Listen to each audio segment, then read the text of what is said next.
Slick back. No, no, slick back. That's what I said. Slick back. No, nigga, I'm a pimp named Slick back. Pimp named Slick back. Pimp named, pimp named, pimp named Slick back. Nigga, are you deaf? I'm a pimp named Slick.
Assalamualaikum warahmatullahi wabarakatuh.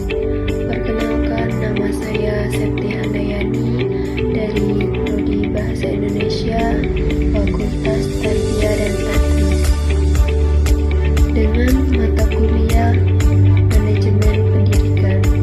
Di sini saya akan menjelaskan materi tentang manajemen siswa. Mengapa harus ada manajemen siswa? Ya, karena tujuan umum manajemen peserta didik itu yaitu mengatur kegiatan-kegiatan peserta didik agar kegiatan tersebut menunjang proses belajar mengajar di sekolah.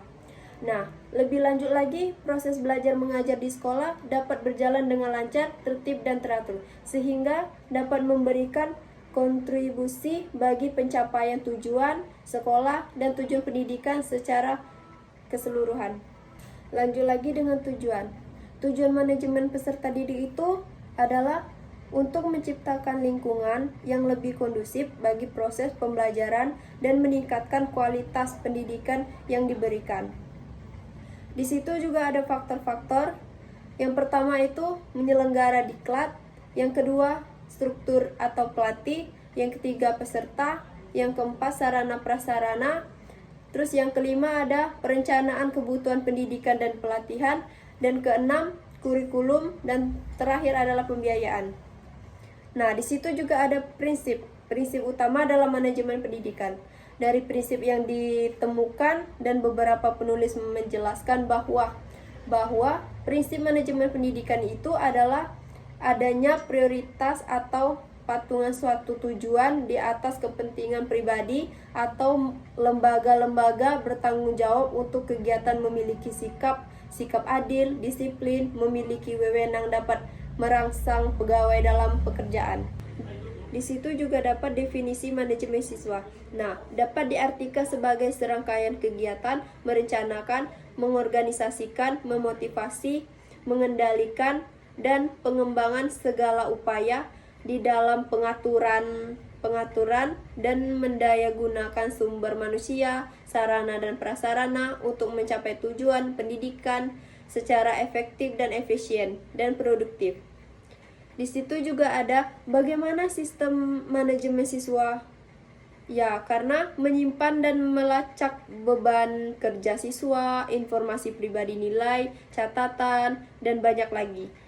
Di sini juga ada cara untuk menyelenggarakan pekerjaan dan melacak semua data yang dihasilkan oleh seorang siswa. Lanjut lagi dengan fungsi manajemen peserta didik atau siswa, yaitu dapat sebagai sarana bagi peserta didik untuk mengembangkan diri seoptimal mungkin, baik individu, sosial, aspirasi, kebutuhan, dan proses lainnya. Nah, di situ juga ada ruang lingkup manajemen peserta didik menurut Imron. Yang pertama itu ada perencanaan peserta didik, yang kedua ada orientasi peserta didik, yang ketiga ada juga mengatur keadilan dan ketidakhadiran peserta didik, yang keempat mengelompokkan peserta didik, yang kelima ada mengatur evaluasi hasil belajar peserta didik, yang keenam itu ada mengatur kenaikan tingkat peserta didik, yang ketujuh ada mengatur peserta didik yang motivasi dan drop out.